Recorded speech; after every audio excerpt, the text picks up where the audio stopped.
সদৌ অসম ছাত্ৰ সন্থাৰ শিৱসাগৰ সাধাৰণ সভাৰ আজি অন্তিম দিন। সমীৰণ ফুকনলৈ সাধাৰণ সম্পাদকৰ দায়িত্ব।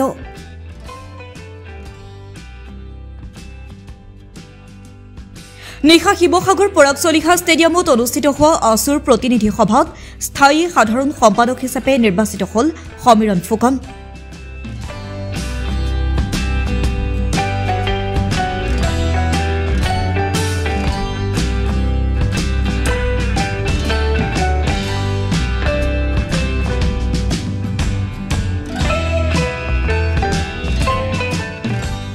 সেইদৰে পূৰ্বৰ ভাৰপ্ৰাপ্ত সাধাৰণ সম্পাদক সৰ্জন হানছেক নিৰ্বাচিত কৰে উপসভাপতি হিচাপে।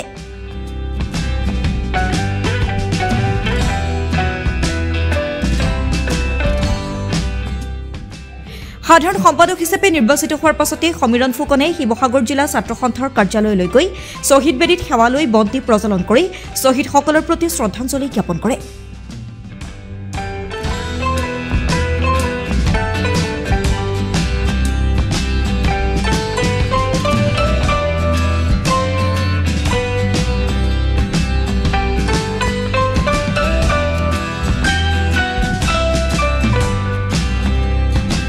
তাৰ পাছতে শিৱসাগৰ জয়সাগৰস্থিত স্বগৃহলৈ গৈ পিতৃ মাতৃৰ চৰণ চুই আশীৰ্বাদ লয়। এই সময়ছোৱাত আৱেগিক হৈ পৰে সমীৰণ ফুকন। বিপুলভাৱে অভিনন্দন জনায় অনুৰাগীসকলে।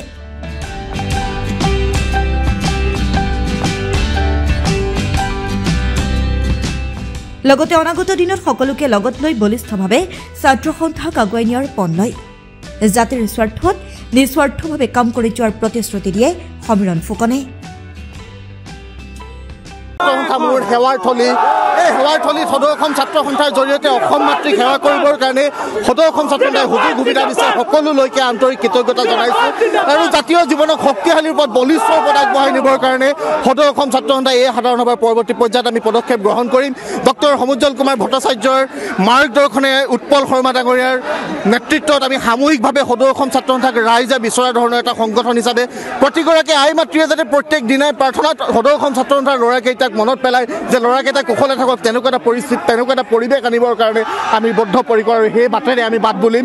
সেই বাটত ভুল হ'লে অসমৰ ৰাইজে অভিভাৱকত্ব দি আমাক সঠিক বাটেৰে আগুৱাই যাবলৈ বাটৰ সন্ধান দিবলৈ আহ্বান জনাইছোঁ।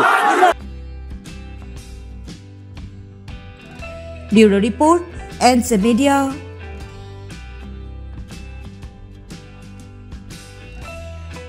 প্ৰতিটো ক্ৰিয়েটিভ যাত্ৰাৰ আৰম্ভণিৰ আঁৰত থাকে আপোনাৰ চিন্তা।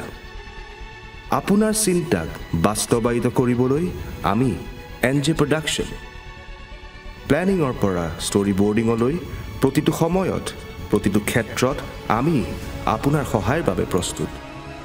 এক্সপাৰ্ট ড্ৰোন অপাৰেটৰ আৰু বেষ্ট লাইটিঙৰ সৈতে ক্ৰিয়েটিভকৈ প্ৰতিটো মুভমেণ্ট আমাৰ কেমেৰাত কেপচাৰ কৰি এক্সপাৰ্ট এডিটিং, এনিমেশ্যন, মিউজিক আৰু ছাউণ্ড ডিজাইনিঙৰ সৈতে আমি দিওঁ আপোনাৰ চিন্তাক বাস্তৱ ৰূপ। আপোনাৰ এক্সপেক্টেশ্যনছক ৰিয়েলিটিলৈ লৈ যোৱাৰ দায়িত্ব আমাৰ। এনজে প্ৰডাকশ্যন, ইয়ৰ ভিজন আৰ ক্ৰিয়েশ্যন। আপোনাৰ ক্ৰিয়েটিভ যাত্ৰাৰ আমি হ'ম সহযোগী। এনজে প্ৰডাকশ্যনৰ সৈতে আজিয়ে যোগাযোগ কৰক।